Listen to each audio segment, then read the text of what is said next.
والسلام على آله وأصحابه أجمعين. أعوذ بالله من الشيطان الرجيم. بسم الله الرحمن الرحيم. الف لام میم ذلك الكتاب لا ریب فیہ ھدی للمتقین. صدق اللہ العظیم. محترم سامعین کرام، آج کی اس گفتگو میں ہم سورہ بقرہ کے حوالے سے، جس کو سورہ بقر بھی کہتے ہیں، بقر کا مطلب گائے ہوتا ہے، بقرون عربی کے اندر گائے، تو اس صورت کے حوالے سے ہم کچھ سمجھنے کی، بیان کرنے کی کوشش کریں گے. سورہ بقرہ مدنی صورت ہے. مدنی اور مکی صورتوں کی یہ ترتیب ہے کہ ہجرت سے پہلے یعنی نبی کریم علیہ السلام کی مکہ سے مدینہ کی طرف ہجرت سے پہلے جتنا بھی کلام پاک نازل ہوا ہے اس کو مکی کہتے ہیں. اور ہجرت کے بعد جب آپ مکہ سے مدینہ تشریف لے آئے تو اس کے بعد جتنی صورتیں اور قرآن کی آیتیں نازل ہوئی ہیں ان کو مدنی کہتے ہیں. چاہے وہ گھر میں نازل ہوئیں یا سفر میں یا حضر میں یا کسی پہاڑ کے اوپر آپ تھے وہاں پر نزول ہوا، یا نبی پاک گھر میں تھے تو وہاں پر نزول ہوا. تو ہجرت سے پہلے جتنا قرآن ہے وہ مکی ہے، ہجرت کے بعد جتنا ہے وہ مدنی ہے. تو یہ جو صورت پاک ہے، سورہ بقرہ جو ہے، یہ مدنی صورت ہے، اور یہ 10 سال کے عرصے کے اندر نبی پاک علیہ السلام کے اوپر نازل ہوتی رہی ہے. یعنی اس کا عرصہ نزول جو ہے، عرصہ نزول یہ 10 سال پر محیط ہے. یعنی یہ ایسا نہیں ہے کہ یک بارگی اچانک ایک ہی دفعہ اس کا نزول ہوا ہو. اس کی جو آیتیں ہیں اور رکوع ہیں، یہ 40 رکوع ہیں اس کے، اور یہ عرصہ 10 سال کے اندر نبی پاک علیہ السلام کے اوپر ان کا نزول ہوتا رہا بوقت ضرورت. اچھا، اب اس کا ایک شان نزول اجمالی ہے، ایک تفصیلی ہے.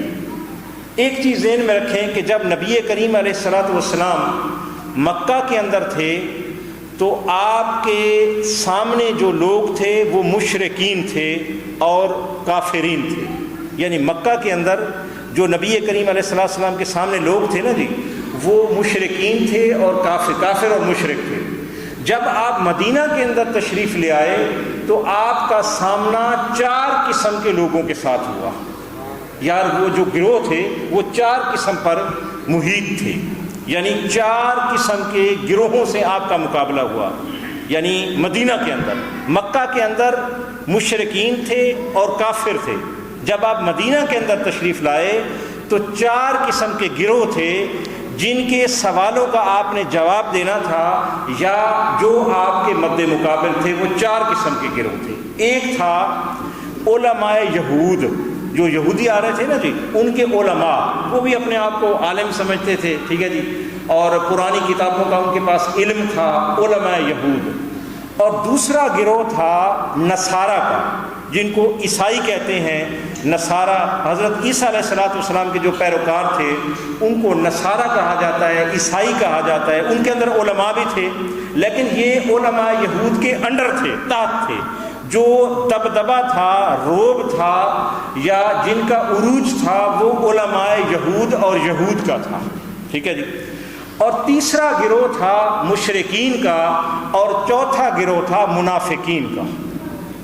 عبداللہ بن ابی مدینہ کے اندر یہود کے علماء کے اندر بہت بڑا مقام رکھتا تھا، عبداللہ بن ابی، اور یہ منافقین کا سردار تھا. یہ اکثر آپ دیکھیں گے نا حدیث کے اندر، یا جہاں پر جو اسلام کو تکلیف پہنچائی ہے، گزند پہنچائی ہے جن لوگوں نے، یا جنہوں نے مسجد زرار بنائی تھی، آپ کو یاد ہوگا مدینہ شریف کے اندر، وہ انہی منافقین نے بنائی تھی. اور ان منافقین کا جو سرغنہ اور سردار تھا وہ عبداللہ بن ابی تھا.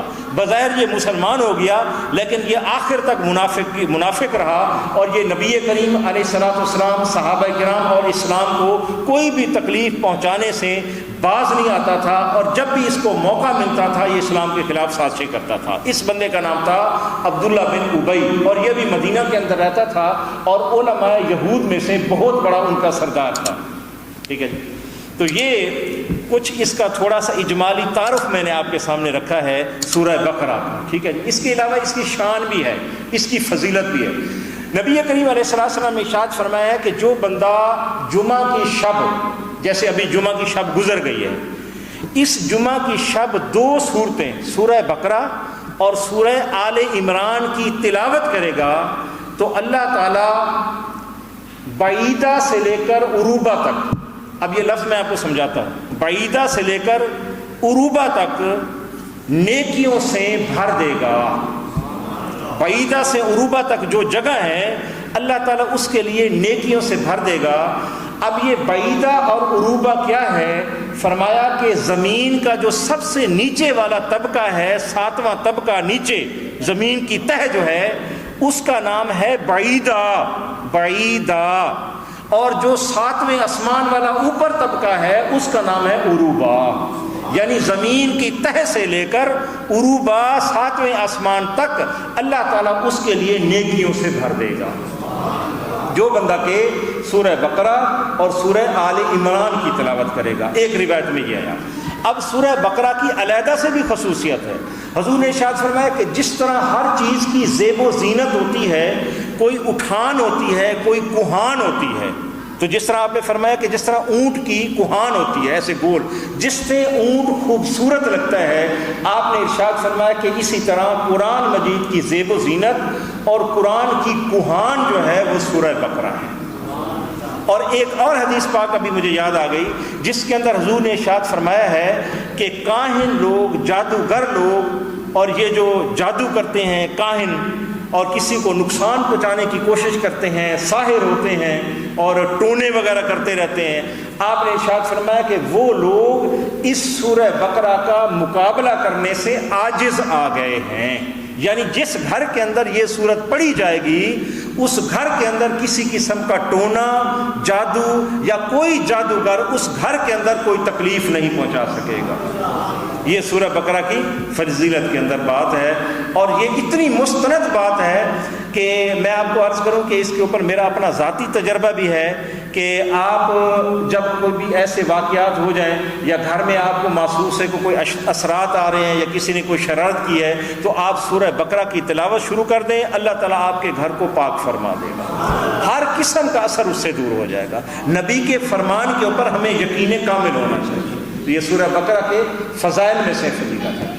ابن عربی ایک امام گزرے ہیں, امام محی الدین ابن عربی, بڑے مشہور ہیں رحمۃ اللہ تعالی علیہ.